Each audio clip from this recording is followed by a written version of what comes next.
2 महीने के प्रचंड सूखे और लगातार सामान्य से ज्यादा तापमान के बाद क्या अब हमें जल जनित आपदाओं के लिए तैयार रहना चाहिए? हालात तो कुछ ऐसे ही बता रहे हैं।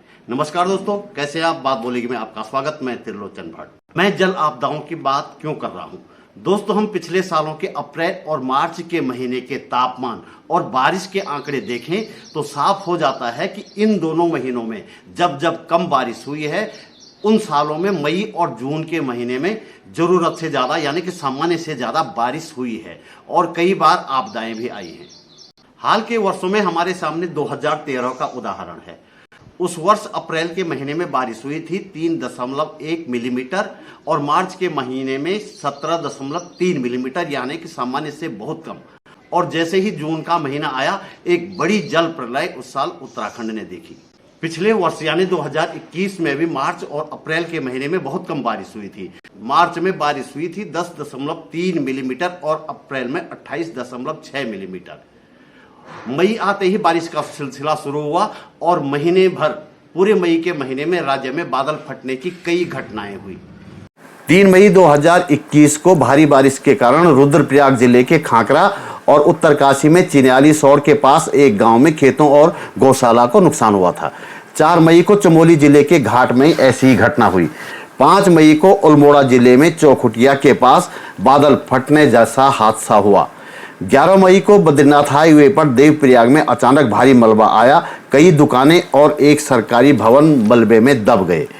20 मई को देहरादून जिले में चक्राता ब्लॉक के क्वासी गांव में अचानक मलबा आने से एक मकान दब गया और यहां 3 लोगों की मौत हुई। इस वर्ष मार्च और अप्रैल में अभूतपूर्व सूखे के बाद अब मई आते ही मौसम विभाग ने बारिश की संभावनाएं जताई हैं। हम सीधे मौसम विभाग की वेबसाइट पर चलते हैं और देखते हैं कि आने वाले दिनों में मौसम क्या करवट ले रहा है, कितनी बारिश और कहां-कहां होने जा रही है। मौसम विभाग की वेबसाइट पर हम देख सकते हैं कि आज यानी कि 30 अप्रैल के शाम के समय उत्तरकाशी, रुद्रप्रयाग, चमोली, बागेश्वर और पिथौरागढ़ जिलों में कहीं कहीं ओले गिर सकते हैं, आकाशीय बिजली गिर सकती है और झोंकेदार हवाएं चल सकती हैं 30 से 40 किलोमीटर प्रति घंटा की रफ्तार से। 1 मई को भी लगभग यही स्थिति रहेगी इन्हीं जिलों में। 2 मई के लिए कोई चेतावनी जारी नहीं की गई है और 3 मई के लिए पूरे राज्य में ये ऑरेंज अलर्ट है। ओलावृष्टि हो सकती है, आकाशीय बिजली गिर सकती है और कहीं कहीं झक्कड़ की संभावना है। 60 से 70 किलोमीटर प्रति घंटे की रफ्तार से हवाएं चल सकती हैं। इस वर्ष मार्च और अप्रैल के महीने में उत्तराखंड में पूरी तरह से अवर्षण की स्थिति रही, यानी कि बारिश हुई ही नहीं। अब ये इस पूरे सीजन के आंकड़े हैं। सीजन यानी कि 1 मार्च से लेकर 29 अप्रैल तक कितनी बारिश हुई है।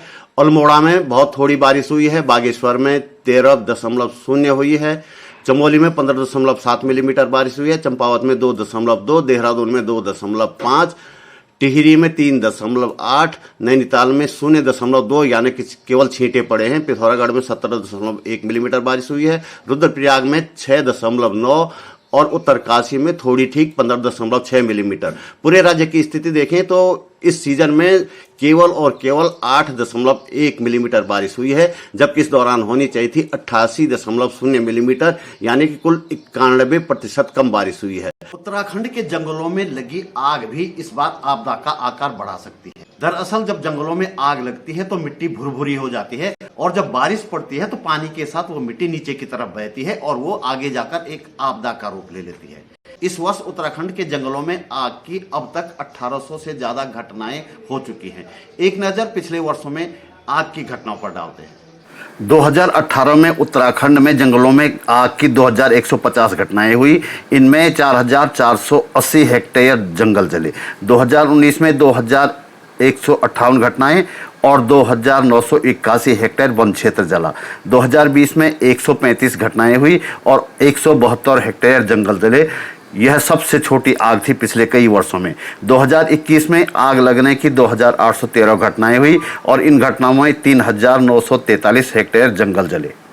इस बार अब तक जंगलों में आग की 1791 घटनाएं हो चुकी हैं। 2890 हेक्टेयर वन क्षेत्र जले हैं और 74,60,000 रुपए का नुकसान हुआ है।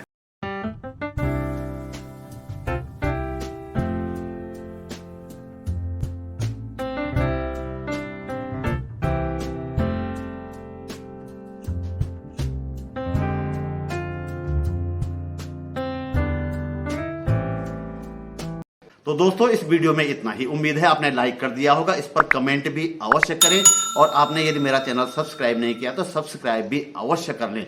जल्दी मिलते हैं एक और वीडियो के साथ। नमस्कार।